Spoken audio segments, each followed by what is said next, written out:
I find it very interesting, and I find philosophy very interesting. I take philosophy, but with that said, I know that when you want to sleep as well, philosophy can be very easy to fall asleep to. And yeah, that's why I was like, of course I'm gonna make this video, and of course I'm gonna just read philosophy with, barely any, like academic context, so that you will find it kind of interesting at first, but then you will ooze into it, and you'll ooze into your sleep, and then you'll just fade away into your sleeping paradise. And I think that's, I think that's fair to say. It's probably going to happen if you stick to it. And I'm telling you right now, if you stick to this video and you want to sleep tonight, yeah, if you just to close your eyes and listen to this video, you're going to fall asleep, because this is some rough stuff right here, rough philosophy. Okay, let's begin.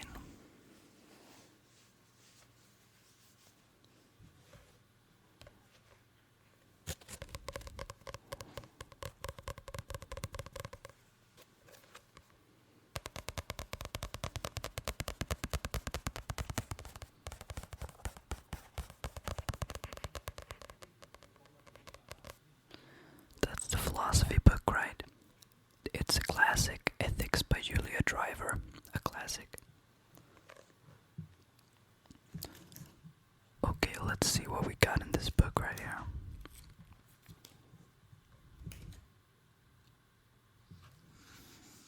Chapter 1. The Challenge to Moral Universalism. What to the American slave is your Fourth of July? This is an outtake first by Frederick Douglass. What to the American slave is your Fourth of July? I answer, a day that reveals to him more than all other days in the year the gross injustice and cruelty to which he is constant victim. To him your celebration is a sham. There is not a nation on the earth guilty of practices more shocking and bloody than other people of the United States at this very hour. And that was written 1852, so yeah, but that was just the intro to the chapter. Anyways, here it is. We are all familiar with the practice of moral appraisal. Whenever we assess an action or policy as right or wrong, a person as good or bad, we are evaluating. There are whole ranges of behavior that people tend to view as wrong. Killing innocent persons, theft, lying, or cheating, for example. Others will typically evaluate as right or good. Charity, promise keeping, and respect for others, for example. It would be very difficult to imagine living as we do without this practice of evaluation and moral appraisal. I'm just gonna move my book, wait.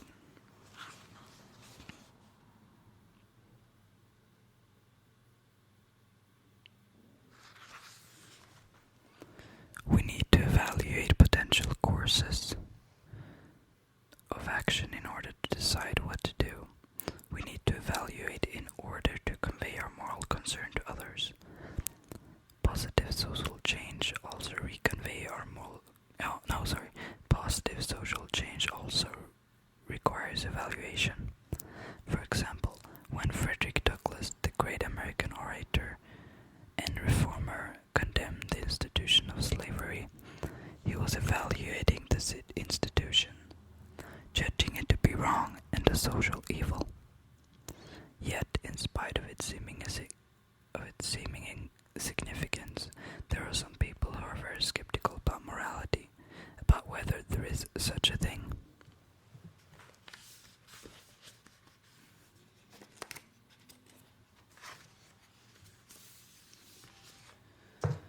Such a thing as a truly universal moral system, and whether any moral claims are true or just a matter of opinion.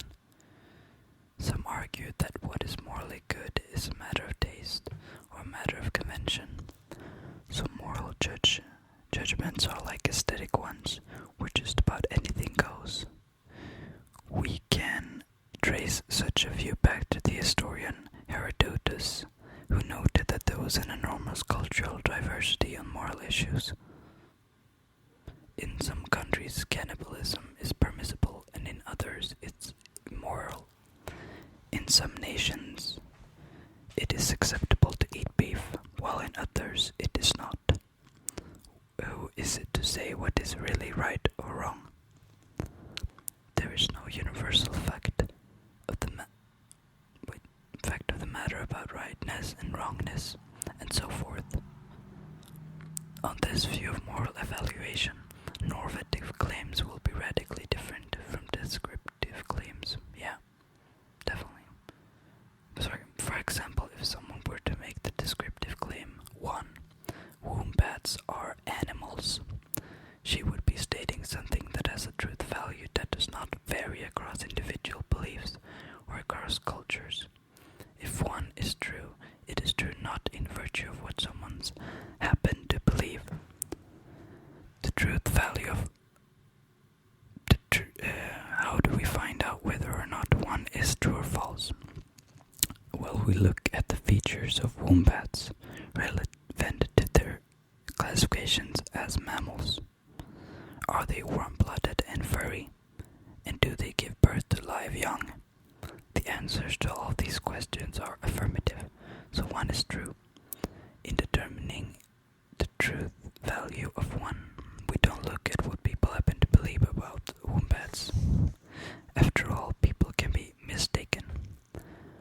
Moral relativists hold that normative claims, such as moral ones, however, are quite different from descriptive claims, such as one, and do have truth values that can vary. The most prevalent forms hold that the truth values depend upon what people happen to believe to be right and wrong, or good and bad. These sort of views pose challenges to normative ethics in the sense that they challenge its status and authority. It's worth discussing the most significant challenge, that of cultural moral relativism. Before turning to specific normative theories. First, though, we will look at a similar, though more restrictive view, that of individual moral relativism. One form of moral relativism is very restrictive, holding that the truth value of moral claims can vary from individual to individual. This view is sometimes referred to as simple subjectivism. Consider the claim: abortion is always wrong. There are some people who believe that 2 is true, and others who believe that 2 is false. If we think that the correct way to relativize moral truth is to the beliefs or attitudes of individuals, then we need to hold that this claim is true for those who believe it, but false for those who believe that it's false. Then 2 is both true and false. Yes, but false for one person and true for another. It can only be decided through subjectivism. Is that even on that specific question? Well, yeah, okay. Since there are large numbers of people that think abortion is wrong, I guess, yeah, it's subjectivism. Subjectivism is like it depends on the dichotomy of 2 groups, and one group being, substantial enough to be called a group of opinion. Otherwise, subjectivism can, I wonder where the, border goes, where subjectivism is not really applicable because the opposite group of the majority is like way too small, you know what I'm saying? Yeah, I wonder where that line is drawn. Anyways, one way to spell out this theory more plausibly is to hold that claims such as 2 are just reports of approval or disapproval.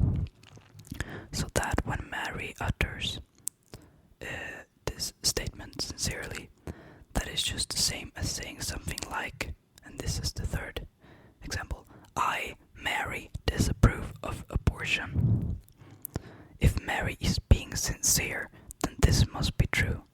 If this statement is the same as the abortion is always wrong statement, then 2 must be true as well.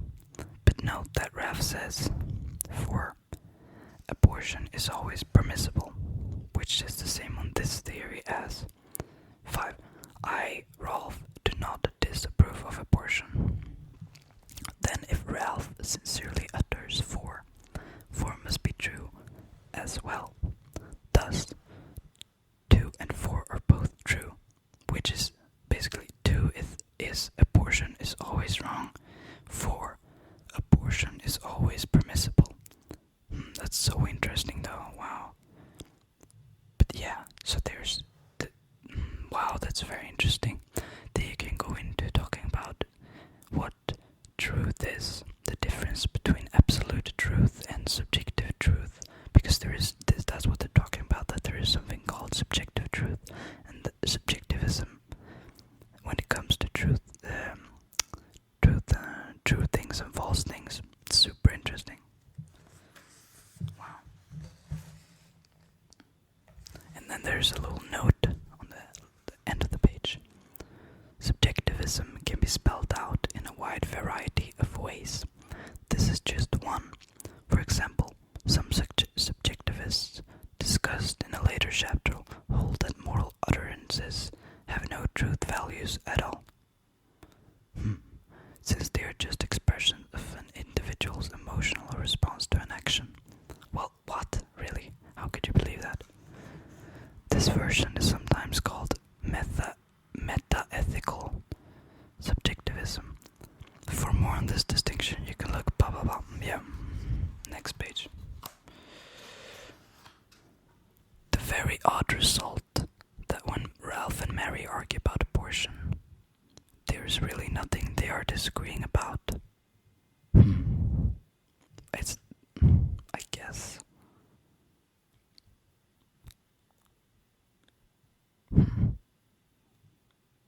How can Mary disagree with Ralph really, when all he is actually saying is that he does not disapprove of abortion?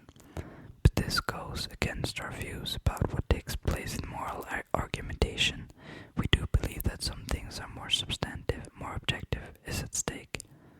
Yes, but objectivism is subjective in this instance. What one considers to be objective. Yeah, objective, I don't know how do you pronounce it. Subjectivism seems to be an attractive view to some because it seems highly tolerant. What is right for me may not be right for you since you have different beliefs. We sometimes hear people talking as though, for example, abortion is right for some, but for me it would be murder. Abortion is right for some, but for me it would be murder. But upon reflection, most people find the view that right is purely a matter of opinion to lack plausibility. It seems quite counterintuitive since it would result in the truth, albeit subjective truth, of claims such as, for me, mass killings are perfectly permissible, as long as the person making the utterance actually believed that the mass killings were permissible.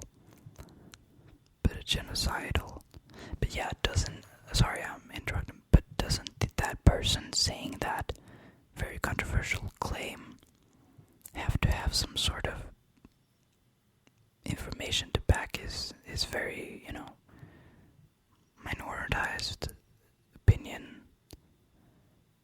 You know what I'm saying? Like, otherwise, well, he really has to believe it, but he's such a small group. Anyways. But a genocidal maniac cannot be acting rightly just because he happens to believe that he is acting rightly. There are lots of cases to which we could refer to show how unappealing such a criterion of rightness would be. There have been many people who have done terrible things and yet have felt very self-righteous about their actions. The Nazi commander Heinrich Himmler, for example, believed that morality demanded that he obey his leader for the sake of Germany. German society. Of course, he was horribly wrong about this, and his individual beliefs in no way provide justification for what he did and the horrors that he inflicted on others. That's what I mean, even though he doesn't believe it. And then in that case, the Nazis were the majority. So subjective good could have been so the subjective good side was on these horrible acts that they were committing, and the minority were the ones who opposed it. So what happens there? Yeah, so mere individual belief about what is right and wrong cannot morally justify someone's actions. Yes, exactly. In doing nothing, whether it is right or wrong, a person is not acting rightly or wrongly just because she happens to believe that what she is doing is right or wrong. There must be something else that justifies her action, or not. Some moral reasons for or against the action. So, most people who find moral relativism attractive do not find subjectivism attractive. Yes, instead the alternative formulation, which involves appealing to cultural relativism, seems to be favored. This is super interesting. The rightness of an action is determined by what people in a given culture by and large believe. What? Well, who believes that? Wait, well, she just disproved cultural relativism as well. Sort of. Thus, many relativists will argue that instead of relativizing it to individual beliefs, we relativize to cultural beliefs, and it is those beliefs that determine the truth value of the moral judgment or claim. So, when someone makes the claim that, for example, stealing is wrong, whether or not that this is true depends on what people believe about stealing and the culture of the person who makes the claim. The major consideration in favor of this theory is that it seems to reflect actual moral practice. The cultural differences in moral beliefs and attitudes exist in a certainty. Burial practices vary from culture to culture. Female circumcision is practiced in some cultures and condemned in others.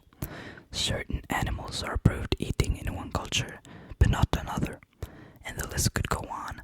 These differences exist across time as well as geography. Yes, there's huge temporal variation in cultural beliefs about moral issues. For example, in the United States over 200 years ago, the vote for women was, by most, considered ridiculous. In fact, when Abigail Adams wrote her husband John, who would later become the second president of the United States of America, and broached the subject of extending further rights to women, this was his response. As to your extraordinary code of laws, I cannot but laugh. We have been told that our struggle has loosened the bands of government everywhere, that children and apprentices were disobedient, that schools and colleges were grown turbulent, that Indians slighted their guardians, Negroes grew... Oh, I'm sorry if I said that word, it's in the book and it's a quote from a very old... I'm sorry. And N-word grew insolent to their masters. But your letter was the first intimation that another tribe, more numerous and powerful than all the rest, were grown discontented. Depend upon it, we know better than to repeal our masculine systems. So insane that he said that. Well, okay. He then goes on to argue, jokingly, that otherwise men would be entirely subject to the despotism of the petticoat. Well, things have changed a bit since 1776. There is a difference between how people in the USA feel about equality and the scope of equality today as opposed to 250 years ago. What significance do these observations of cultural variation in moral belief have for moral theory? Some writers, particularly anthropologists such as Ruth Benedict, believe that this fact establishes the truth of moral relativism. This view is very attracted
it's like, let me just sweep in here. It's like, imagine if all countries had the same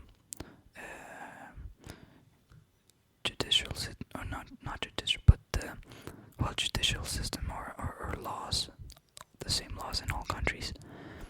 I think the normative behavior and good manners, as you put it, would still be different because of the culture brewing from people's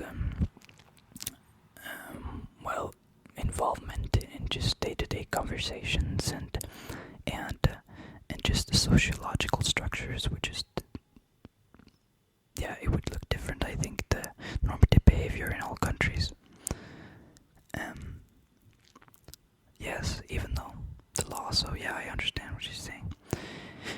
Okay, everyone thinks of morality as something more than just socially approved habits.